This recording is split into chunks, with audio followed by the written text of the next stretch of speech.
Eu dei um tema para essa mensagem, tem aí? Repete comigo assim: somos testemunhas.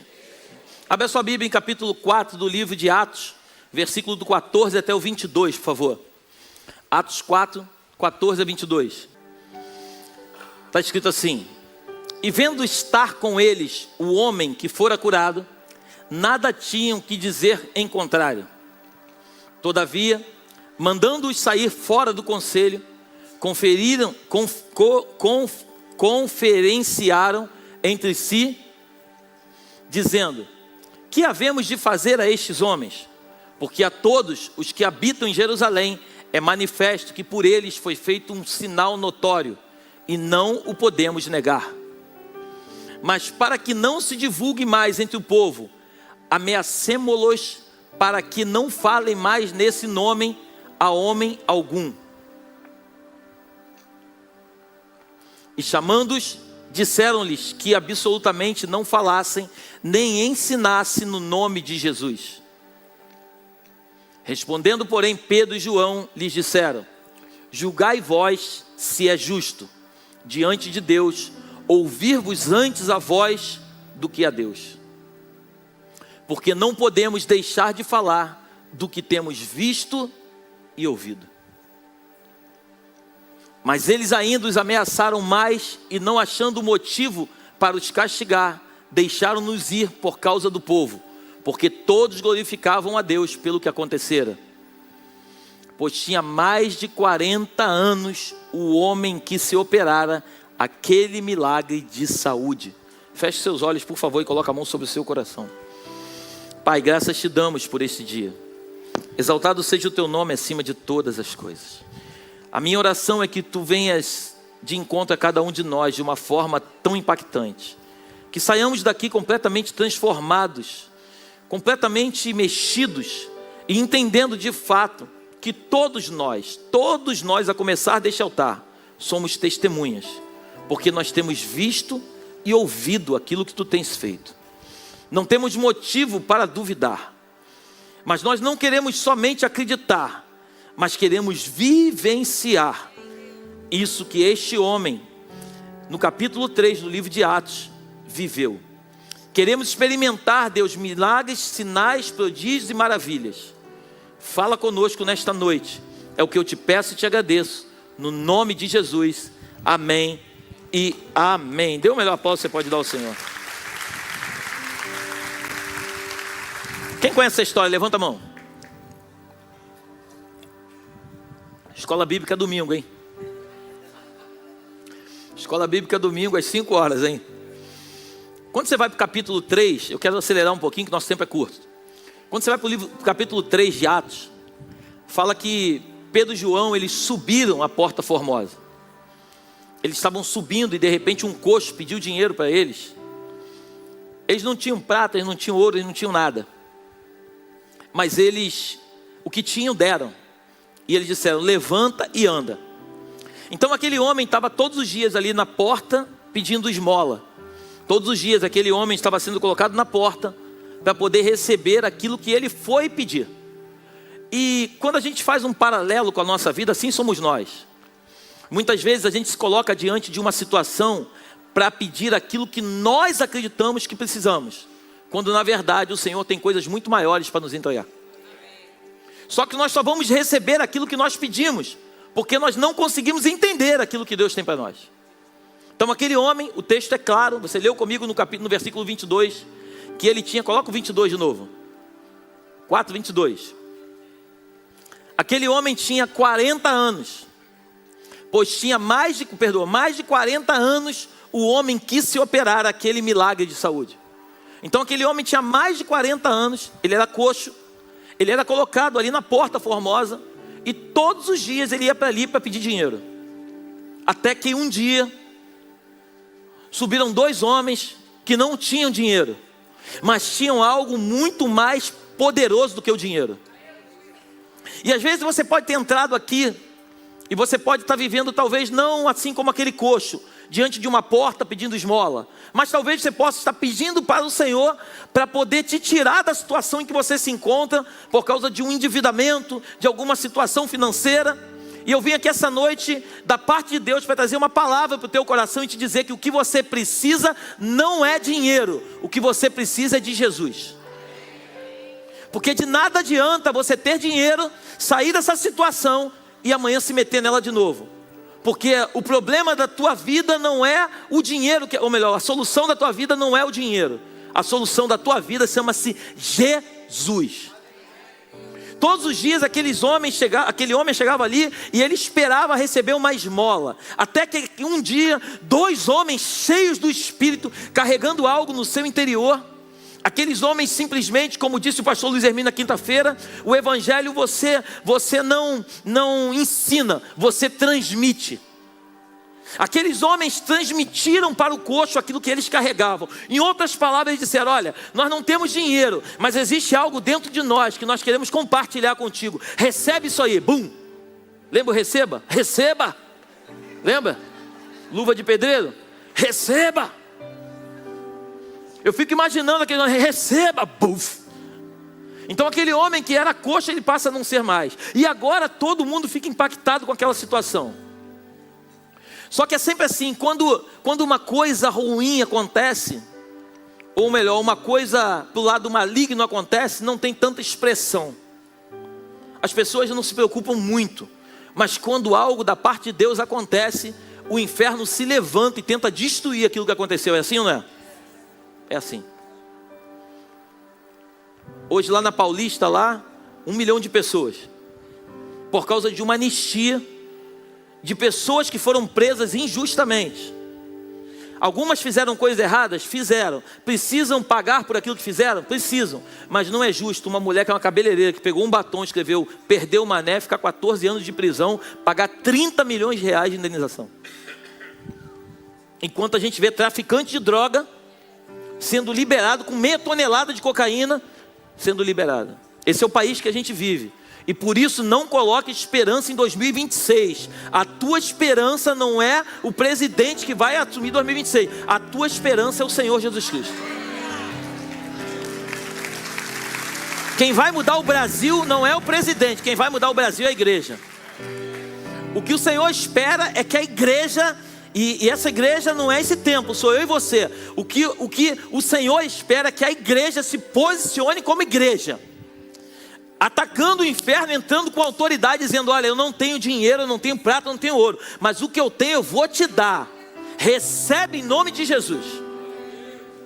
Por isso nós oramos pelos enfermos. Eu creio que essas pessoas foram curadas. Não sei se todas elas, mas que eu creio que em breve muitos desses que vieram aqui na frente vão dar o testemunho. Eu tenho certeza que isso vai acontecer. Porque num ambiente de glória, a manifestação do poder de Deus precisa tocar em pessoas. Eu não quero perder tempo de ficar subindo aqui para ficar pregando que tu vai ficar rico. Porque esse nunca foi o propósito de Jesus te botar rico. Eu vim aqui pregar uma palavra para te dizer que você vai para o céu. Você vai viver a plenitude de vida e todas as tuas emoções serão curadas pelo sangue do Cordeiro. Você vai viver uma vida plena. Vida plena, existem pessoas que têm muito dinheiro e têm muitos tormentos na vida. Existem outras que não têm nada e são felizes. Porque a felicidade de um homem não está naquilo que ele tem, está naquilo que ele é. Aqueles homens, eles transmitiram aquilo que eles carregavam para aquele coxo. E aquele coxo, entenda uma coisa, o fato dele saltar e ficar curado da sua doença física, aquilo foi o menor. Porque o que aquele homem recebeu não foi uma cura no físico, mas o que aquele homem recebeu foi no seu espírito. Que a Bíblia diz que depois ele entrou no templo para glorificar o Senhor junto. Muitas vezes nós olhamos, vemos um milagre. Uau, Deus fez um milagre. Isso é um detalhe, é uma das manifestações de Deus. Mas a maior cura que existe não é a física, é a cura na alma, é a cura no ser. É ver o Daniel, que era um ateu. Ele disse para mim: pastor, eu era ateu, eu não acreditava em Deus. Essa é a maior cura que existe. É um ateu que não acreditava em Deus pedir prova de Deus. Ele fala: tu quer prova? Eu amo essa coisa. Então vou me mostrar para você quem eu sou. E não tem a ver com o trabalho do Daniel. Eu não sei o que você achou do testemunho dele, mas o que mais me impactou na vida do Daniel foi ele dizer para mim que o que mais mexeu com ele foi a qualidade de vida que ele tem com a sua família e principalmente com o seu filho. Que ele era um escravo do trabalho. Ele trabalhava, saía 4:30 da manhã e chegava 11 da noite. Ele era um escravo do trabalho, ele não tinha condições de usufruir aquilo que o Senhor entregou para ele. E hoje em dia ele vive a plenitude do Evangelho de Cristo. Que plenitude é essa, pastor? Ele vai trabalhar, mas quando ele volta, ele tem tempo de brincar com o filho dele, que ele disse para mim. Isso é a maior felicidade na vida do Daniel, né? Ele está trabalhando numa multinacional, é ele ter o filho dele do lado dele para brincar.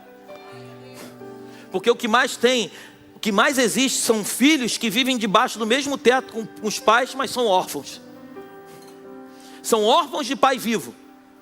Porque os pais acham que trabalhando muito, tendo muito dinheiro, vai trazer plenitude de vida para o filho. Não vai. Deixa eu te dizer uma coisa nessa noite, não vai. O que teu filho precisa é de paternidade. O que teu filho precisa é de direção, de destino. Um pai foi chamado para dar destino para um filho. Um pai não foi chamado, levantado para dar dinheiro para o filho. O pai foi chamado para dar destino para o filho. Por isso nosso pai, ele nos chamou para um propósito, para nos dar um destino. Eu não sei você, mas eu quero viver literalmente aquilo que as Escrituras falam a meu respeito. Eu quero viver na íntegra aquilo que o Senhor diz, que eu vou colocar a mão sobre os enfermos e eles vão ser curados.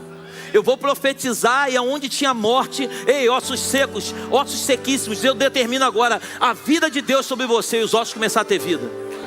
É isso que eu profetizo nessa noite.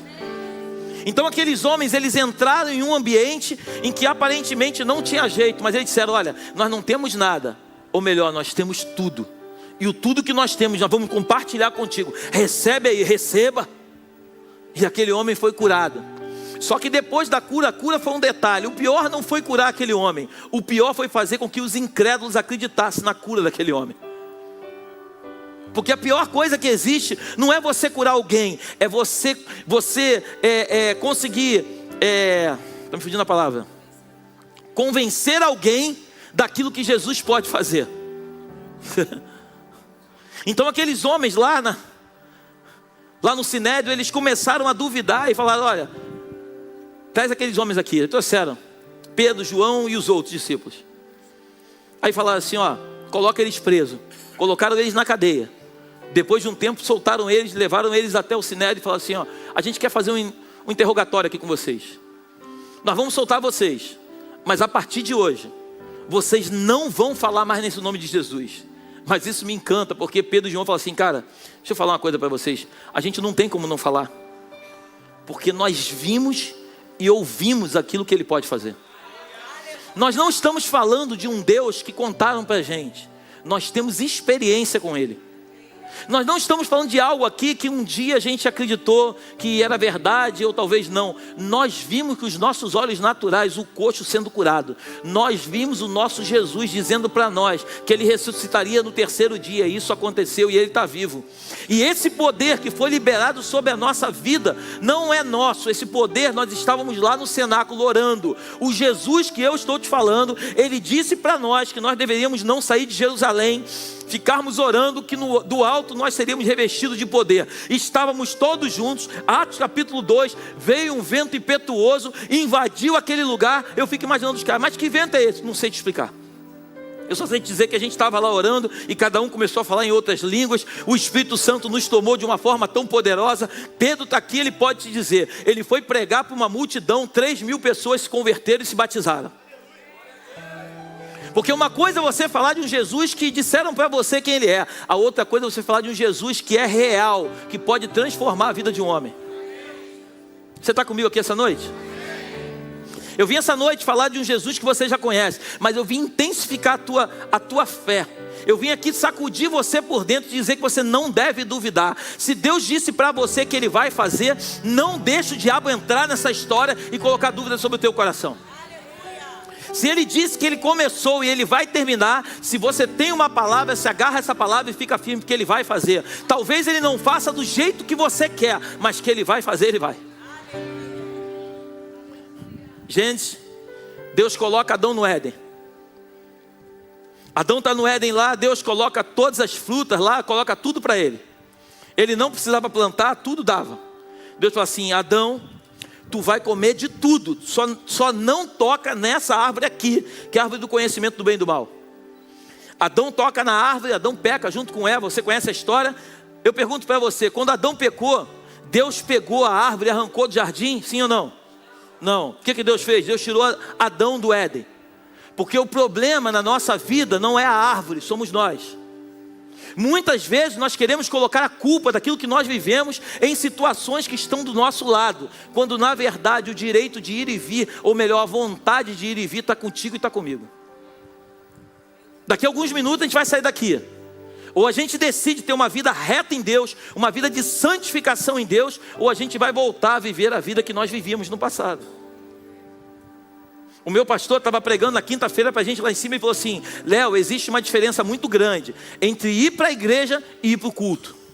Tem muita gente que vai para a igreja, mas não vai para o culto. Ela vai para a igreja para dizer no seu subconsciente que ela foi para a igreja, mas o coração dela não está no culto. Porque não tem nada a ver de ir para a igreja, tem a ver de prestar um culto. Prestar um culto é você colocar a tua melhor roupa, o teu melhor perfume, o teu melhor relógio, e você, independente de quem está do teu lado, você está conectado com aquilo que Deus vai falar contigo. Ah, pastor, mas o cara do lado está mexendo no celular. Deixa ele mexer lá, porque a salvação é individual, é com ele mesmo. O cara que está do meu lado não vai determinar quem eu vou ser em Deus. O cara que está do meu lado não vai dizer o que eu vou viver em Deus. Mas a minha conexão com Deus está ligada diretamente entre eu e Ele.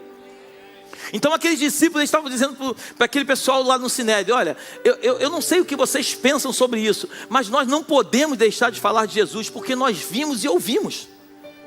Uma coisa é a gente não conhecer, outra coisa é a gente ter certeza quem Ele é. Não, o pastor Reinaldo não é homem de Deus, talvez para você, mas eu que ando do lado, tenho certeza que ele é.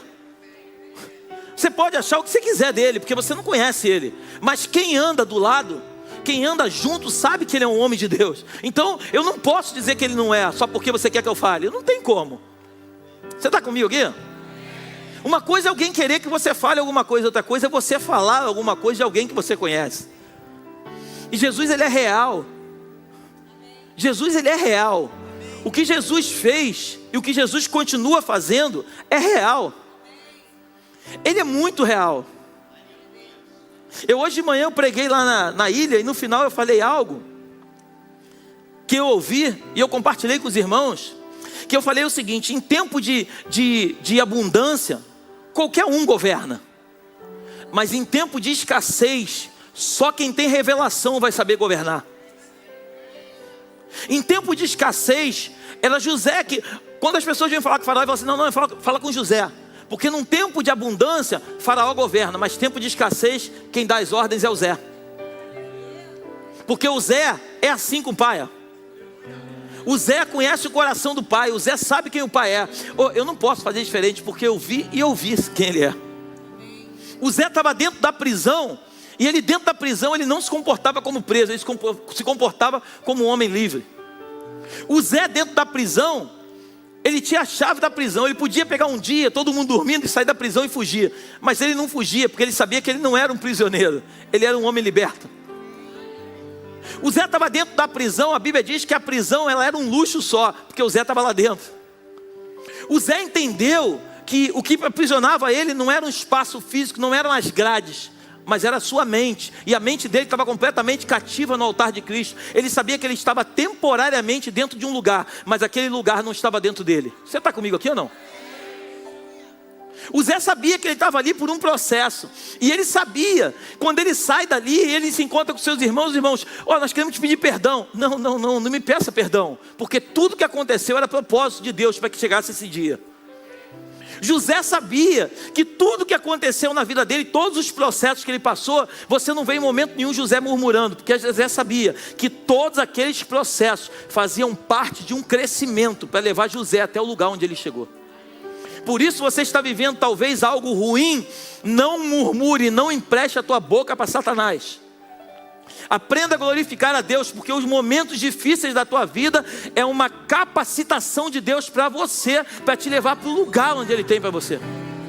Porque você nunca vai conseguir ser quem Ele quer que você seja, sem antes passar pelos processos. Existe algo na tua e na minha vida chamado processo, e o processo não tem como não passar. Nós só vamos conseguir chegar na cidade de Belém se nós fizermos etapa por etapa. Nós vamos começar a construção daqui a pouco. Eu não posso colocar a coluna sem antes fazer a fundação. Eu não posso colocar o acabamento sem antes ter um alicerce. Eu não posso me comprometer de fazer coisas antes de ter aquilo que é necessário. uma construção. Eu estava conversando com os irmãos e aquela igreja, até ela sair do chão, nós vamos gastar alguns milhões, vai ficar tudo enterrado, ninguém vai ver, mas está lá alguns milhões lá debaixo da terra, mas são aqueles milhões que ninguém vê, que vai sustentar todo o prédio que vai ser visto. Pastor, o que você está querendo dizer? Eu estou querendo dizer nessa noite, em nome de Jesus, que o que Deus está fazendo na tua vida, você hoje não consegue ver, mas é um sustento de Deus, preparando o teu alicerce, para que no momento que Ele te levar para um lugar alto, você possa alcançar aquilo que Ele tem para você. Glorifica o Senhor nessa noite.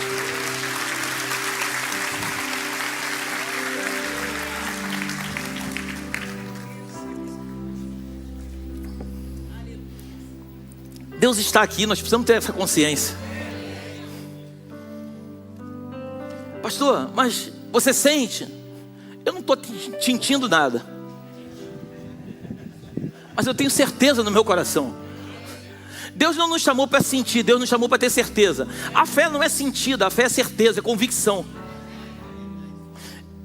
A fé é a certeza daquilo que você não vê, é a convicção dos fatos que você espera. A fé eu não sinto, a fé eu tenho certeza. Eu nunca senti um arrepio que a gente vai construir a cidade de Belém, mas eu tenho no meu coração a certeza que isso vai acontecer.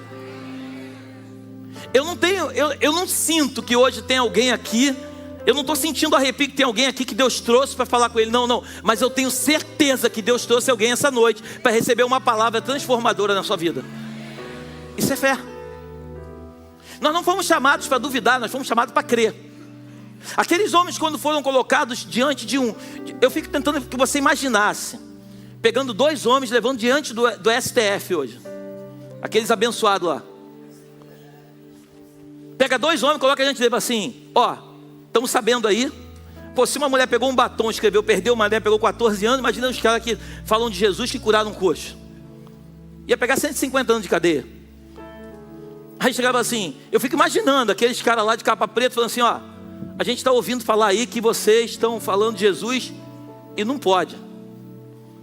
Talvez, diante de todo o cenário que a gente está vivendo, aqueles crentes meia boca falam assim: não, você tem razão, a gente está falando demais. Mas quando pega homens cheios do Espírito, que entende que não há situação que o paralise, olha, Vossa Excelência, você me perdoa, mas eu não estou falando de algo que eu ouvi falar. Nós vimos e ouvimos aquilo que Ele é. Nós sabemos de quem nós estamos falando. Eu não estou falando de alguém que um dia me contaram. Eu tive experiência com ele, eu andei com ele. Ele disse para mim e para João que ele morreria e no 3º dia ele ia ressuscitar. E você acredita que tinha 2 amigos nossos que estavam andando no caminho de Emaús?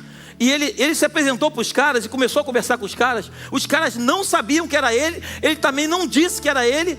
Só que no momento em que eles pararam, que eles sentaram à mesa e que ele partiu o pão, porque a gente só vai conhecer Jesus nos momentos de intimidade. É nos momentos de intimidade que a gente vai saber que Jesus está com a gente. Enquanto a nossa vida estiver corrida, acelerado o processo e tal, a gente não vai dar conta de quem é Jesus. Mas quando a gente parar e tiver um tempo de qualidade, de oração, e pedir para Ele se revelar, Ele vai partir o pão, os nossos olhos vão se abrir. Aí a gente vai fazer igual aqueles 2 homens. Cara, você percebia que quando Ele falava, o nosso coração queimava? Eu não sei você, mas eu escuto algumas mensagens do Senhor, o meu coração queima.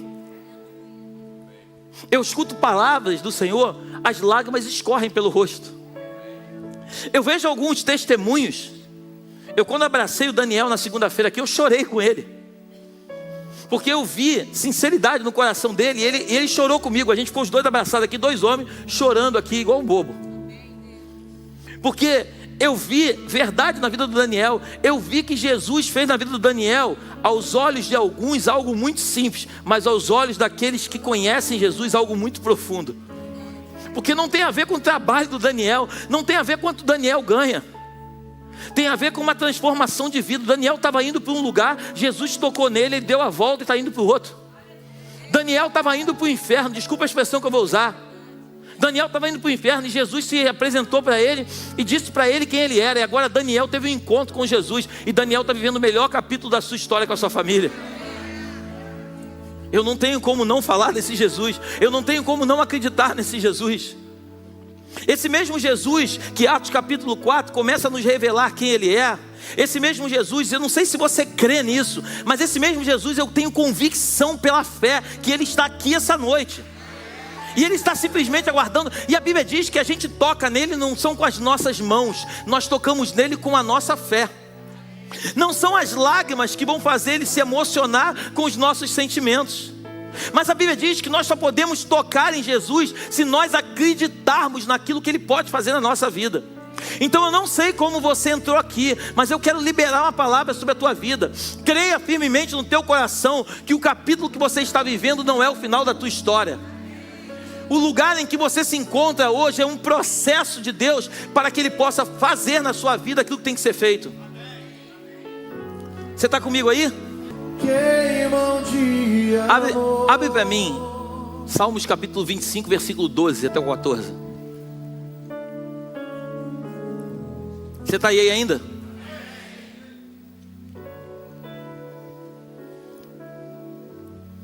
Qual é o homem que teme ao Senhor? Esse homem, Ele o ensinará no caminho que deve escolher. A sua alma pousará no, e a sua descendência herdará a terra. O segredo do Senhor é para os que e Ele lhes fará saber o seu. Coloca a versão NTLH, por favor, e volta no 12.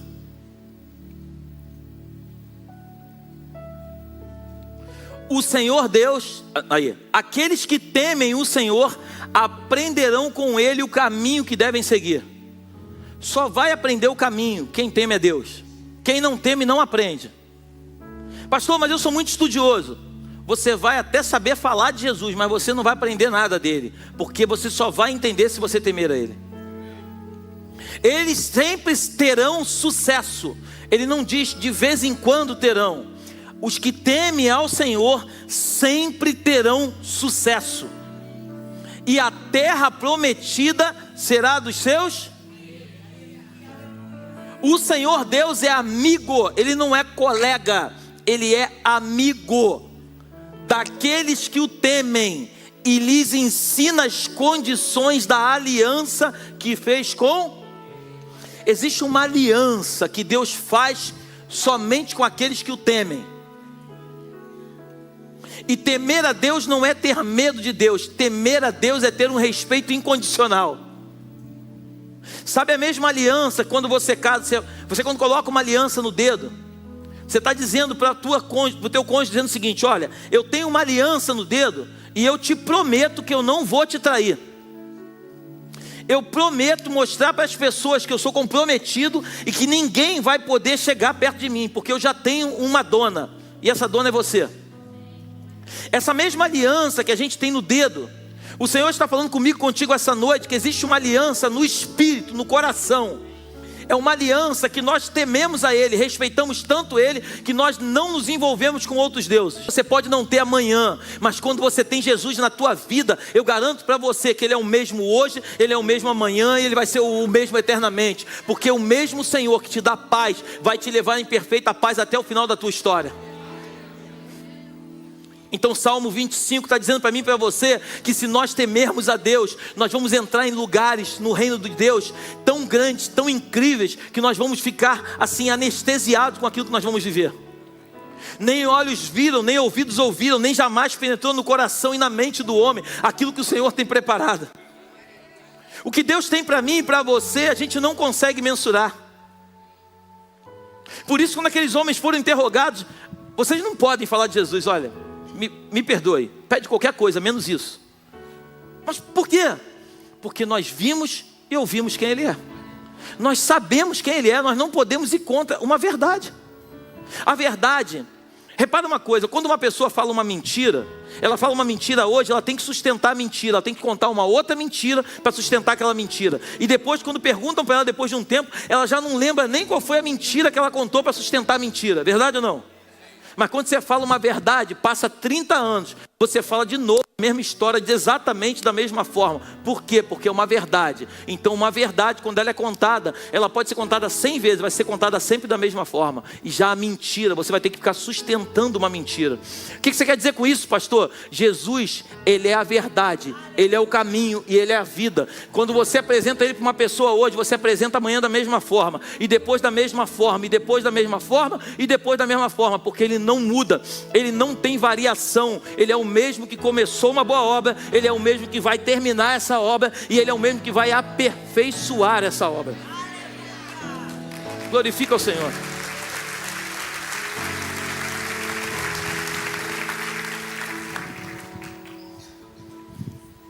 Eu falei aqui há um tempo atrás sobre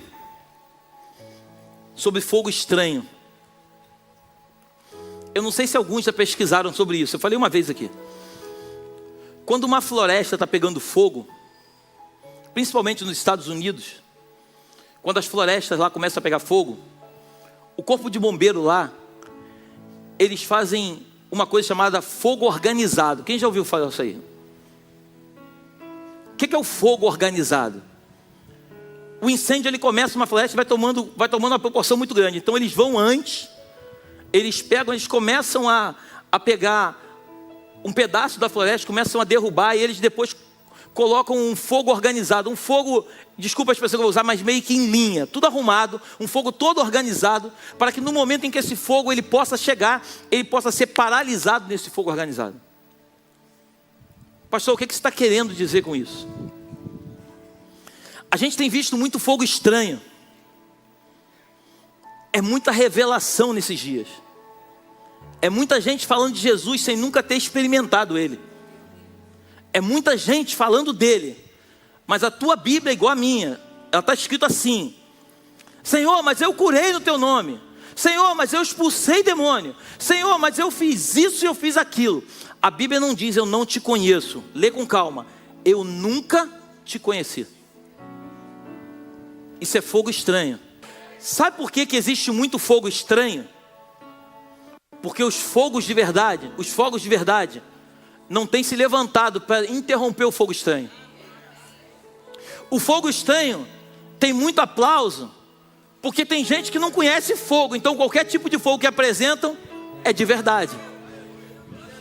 Quando o fogo organizado se apresentar, o fogo estranho naturalmente, sem fazer esforço, ele é apagado. O fogo estranho, ele tem um tempo para começar, mas ele tem um tempo para terminar. O fogo organizado vai ficar queimando até o dia que Jesus quiser que queime.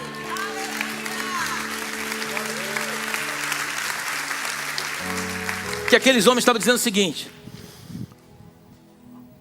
olha, pessoal do Sinédrio, Alexandre e outros, Anás, eu não sei se vocês estão acostumados com fogo estranho, mas nós viemos aqui diante de vocês para dizer o seguinte: nós conhecemos um fogo de verdade. Nós um dia estávamos mortos nos nossos pecados e delitos. Ele entrou no nosso ser e começou a queimar a gente por dentro, e esse fogo não apaga nunca. Vocês podem até prender a gente, vocês podem fazer o que quiserem com a gente, mas esse fogo não vai apagar. Eu não tenho como falar que esse fogo não existe, porque eu vivo ele. Aí como os caras viram que não tinha jeito, eles não iam parar de falar, liberaram eles. O que eles voltaram a fazer?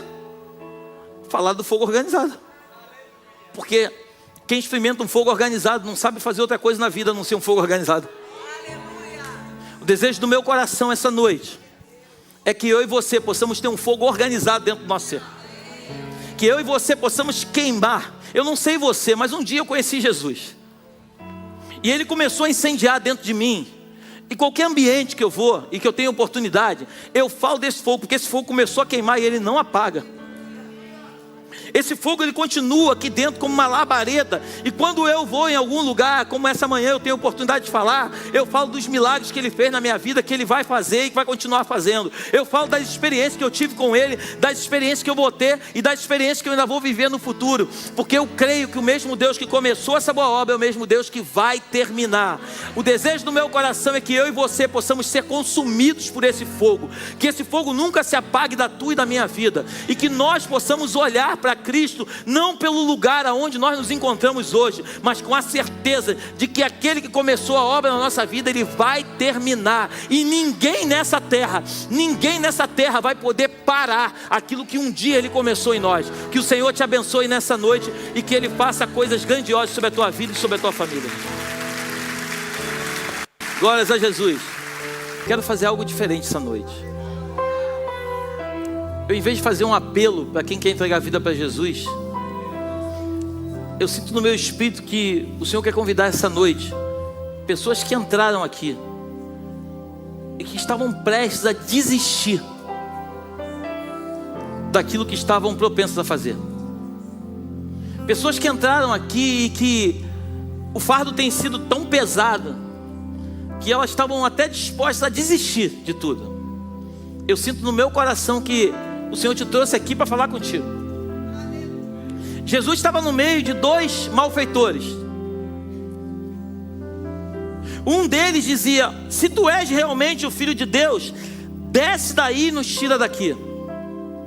Ele não dá uma palavra. O outro: não, vamos trocar. O daqui fala aqui, o da esquerda fala assim: se tu é realmente Filho de Deus, desce daí e nos tira daqui. Ele não dá uma palavra. Aí o outro: quando entrares no teu Senhor, quando entrares no teu reino, lembra-te de mim. Ele está assim. Quando esse começa a falar, ele olha: ainda hoje estarás comigo no paraíso.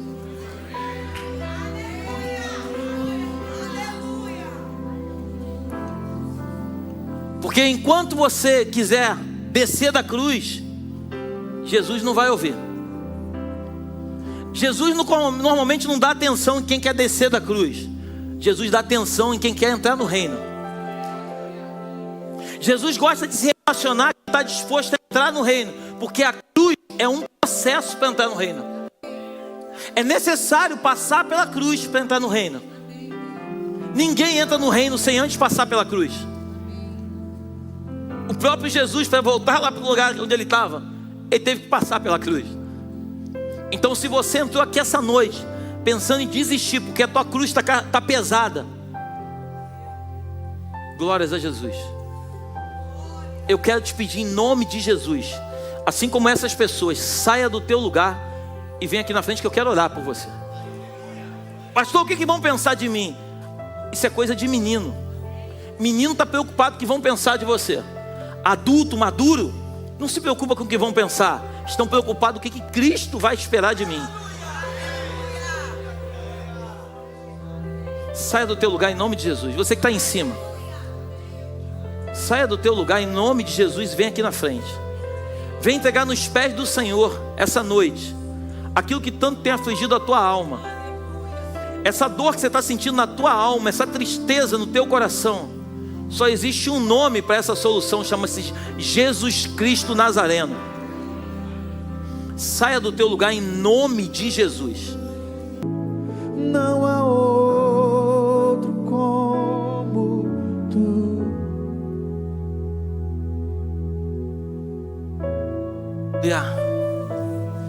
O Senhor está aqui curando essas pessoas.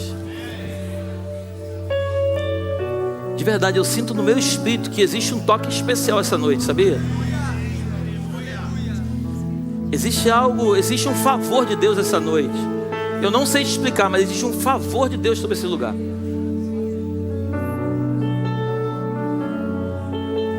Estenda sua mão para cá, por favor. Vamos orar por eles. Pai, eis aqui os teus filhos e as tuas filhas. Eles quebraram, Pai, todo tipo de barreira que os impedia de estar aqui à frente, diante da tua presença. A vergonha ficou para trás, a vaidade, o orgulho, tudo isso ficou para trás. E eles vieram aqui, Pai, diante de uma multidão, para dizer para o Senhor que eles dependem da tua graça, eles dependem do teu favor.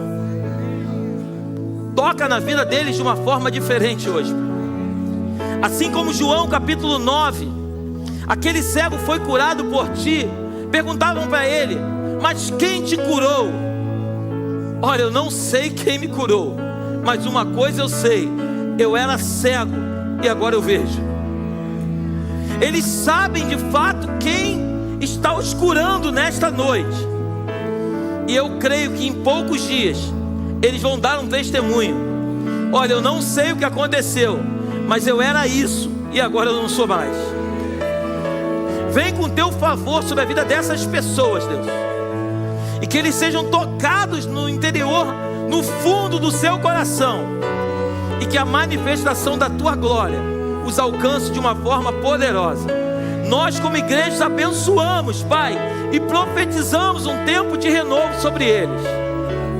Despede o teu povo nesta noite, que eles possam ir debaixo da tua graça e do teu amor, que as doces consolações do teu Espírito se façam presentes. Eu profetizo a melhor semana da vida dos teus filhos, mas que acima de tudo eles façam como Pedro e João. Nós não podemos deixar de falar, porque nós vimos e ouvimos aquilo que ele fez. Que Deus te abençoe nessa noite. Que Deus abençoe a tua casa, a tua família e tudo aquilo que pertence a você, em nome de Jesus. Vai na paz.